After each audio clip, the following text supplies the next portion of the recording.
2026 पासून कर्मचाऱ्यांना पुन्हा जुनी पेन्शन सुरू होणार, कोर्टाचा निर्णय आणि सरकारची घोषणा। तर नमस्कार मित्रमैत्रिणींनो, आपण बघत आहात माझे यूट्यूब चॅनल एज्युकेशनल मनोहर। तर जुन्या पेन्शनसाठी लढा देणाऱ्या सर्व शासकीय आणि निमशासकीय कर्मचाऱ्यांसाठी एक आनंदाची बातमी समोर आलेली आहे। ती अशी की 2026 पासून कर्मचाऱ्यांना पुन्हा जुनी पेन्शन सुरू होणार असल्याची एक खात्रीलायक माहिती समोर आलेली आहे।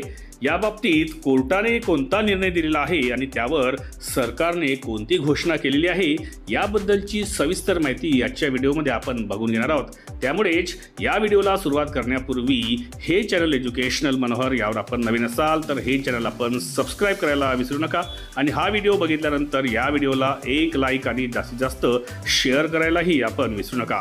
तर बघूया की जुनी पेन्शन योजना 2026 पासून कशा पद्धतीने सुरू होणार आहे। तर सरकारी कर्मचाऱ्यांना पुन्हा एकदा जुनी पेन्शन योजना सुरू करण्याबाबत सर्वोच्च न्यायालयाकडून एक हिरवा कंदील देण्यात आलेला आहे। सर्वोच्च न्यायालयाने दिलेल्या निकालानंतर आता केंद्र सरकारने असे जाहीर केले आहे की केंद्रीय कर्मचाऱ्यांना सन 2026 पर्यंत पेन्शन प्रणालीमध्ये आवश्यक ती प्रक्रिया करून व विशिष्ट मार्गदर्शक तत्वे जारी करून जुनी पेन्शन योजना लागू केली जाईल। यामध्ये सर्वोच्च न्यायालयाचा नेमका निर्णय काय आहे तर कर्मचाऱ्यांमार्फत दाखल करण्यात आलेल्या याचिकेवर सुनावणी करताना माननीय सर्वोच्च न्यायालयाने स्पष्ट केले आहे की पेन्शन हे एक प्रकारचे विशेषाधिकार नसून तो कर्मचाऱ्यांचा हक्क आहे। कर्मचाऱ्यास भविष्याच्या सुरक्षेशी संबंधित त्याचा असून भविष्यात निवृत्तीनंतर आर्थिक सुरक्षिततेची ती एक हमी आहे। सर्वोच्च न्यायालयाच्या सदर निर्णयानंतर केंद्र सरकारमार्फत असे जाहीर करण्यात आले की सन 2026 मध्ये देशात कर्मचाऱ्यांना पुन्हा एकदा जुनी पेन्शन योजना लागू करण्यात येईल, ज्याचा फायदा हा सर्वच कर्मचाऱ्यांना होणार आहे। याबाबतची अधिकृत मार्गदर्शक तत्वे व प्रक्रिया ही लवकरच जारी करण्यात येणार आहे।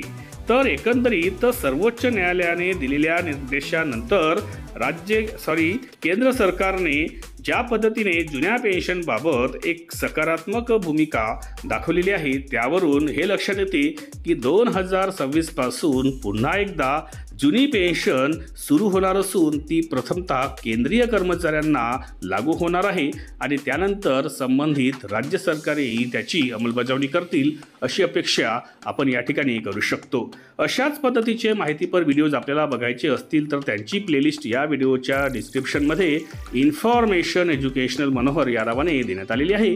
त्यावर जाऊन आपण आपल्या कामाचे आवश्यक असलेले व्हिडिओज पाहून घेऊ शकता। जाता जाता आपण या व्हिडिओला एक लाईक आणि जास्तीत जास्त शेअर करण्यासोबतच हे चॅनल एज्युकेशनल मनोहर यावर आपण नवीन असाल तर हे चॅनल आपण सबस्क्राइब करून घ्यावं अशी मी आपल्याला सरतेशेवटी विनंती करतो आणि मी आपली आता रजा घेतो। सर्व कर्मचारी बंधू भगिनींना माझा नमस्कार।